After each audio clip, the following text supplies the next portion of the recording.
Hey everyone, it's Strange Michael. I hope you're doing well today. I have a review here for a movie that I was excited to see that I heard about back in around 2019, 2020, somewhere in there whenever this came out. It's a movie I heard about from Chris Stuckman on his review channel here on YouTube. Of course, he's a famous movie reviewer, and I was hoping this would be as good as he recommended, and it was, but it wasn't like amazing, but it was good. This movie is called The Vigil. It's about an hour and 29 minutes, something like that. Take out the credits, it's like an hour and 25 minutes. Anyway, it's directed and written by a guy named Keith Thomas, who happened to do the Firestarter directing for the new Firestarter movie based on the Stephen King book. And I still haven't seen that either. So, anyway, I went into this movie knowing a little bit about it, not knowing much, but the concept sounded really cool. But there are other movies that have kind of similar concepts, at least for the basic setup, that I like more, I would say.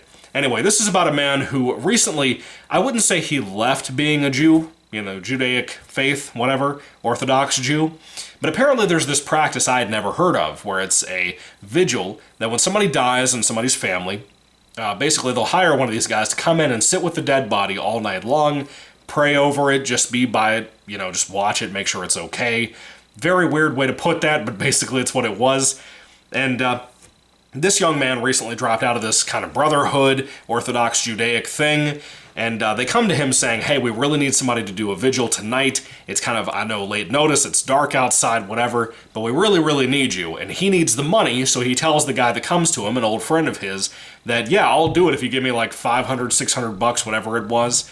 The guy agrees, and he goes to this particular old lady's house to watch, I believe it was her dead husband or something. Sorry, it's been a few weeks since I saw the movie, before I decided to make this channel anyway. But, yeah. So he sits with a dead body all night, and the house may or may not be haunted, the dead body may or may not be haunted, we don't really know. There's kind of this nice, creepy atmosphere to this movie that really, really works. However, I've seen this concept done in better places, personally. For example, the big one for me that stands out the most is the 2016 movie I recently saw right before I saw this movie, called The Autopsy of Jane Doe. That movie's a little bit different on setup, but the concept of sitting with a dead body, realizing some secrets about this body, kind of a haunted house ghost movie, that concept works so much better there. The execution of it was really great there. This is the good version of it, as in like a little bit of a step down, but still good, still entertaining, still fun to watch. Maybe quite a few jump scares, but nothing cheap. Nothing really cheap. I mean, maybe the budget, it's kind of restrained by that. It's mostly a one-location movie in this house. But it was cool. I liked it for what it was. I like our main character guy. I think the actor's performance was really solid for what it was. The writing for him was very strong for what it was. And I liked it. I admired all of that. It had a lot of good going for it. Some of the film, as a matter of fact, is not just in English. Some of it switches over to whatever language they're speaking. I don't know exactly what it'd be, but they go to that sometimes as well. And that was throwing a little bit of an interesting beat sometimes in there. This is a great example of a movie that's PG-13 and is still a good horror movie that happens to be PG-13. So this is a great example to throw at people if they happen to say you can't pull it off for a PG-13 horror movie. This is one you should throw in your friends' God, I can't talk to save my life. Throw in your friends' faces if they try to say that.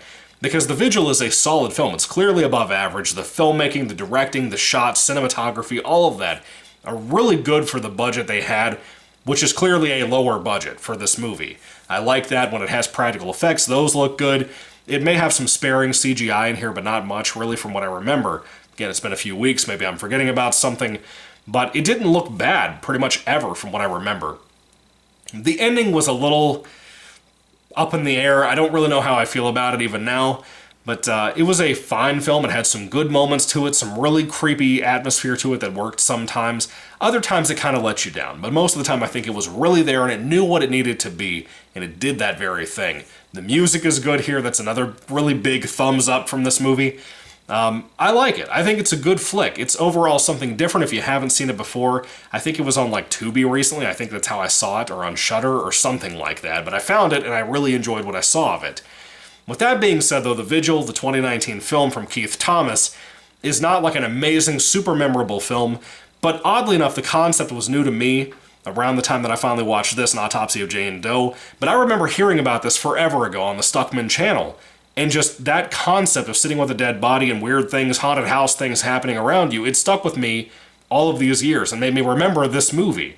And so I finally saw it on Shudder or whatever, and I went and watched it, and I had a good time. I'm glad I did remember that from all those years ago. So it's a good setup, good concept.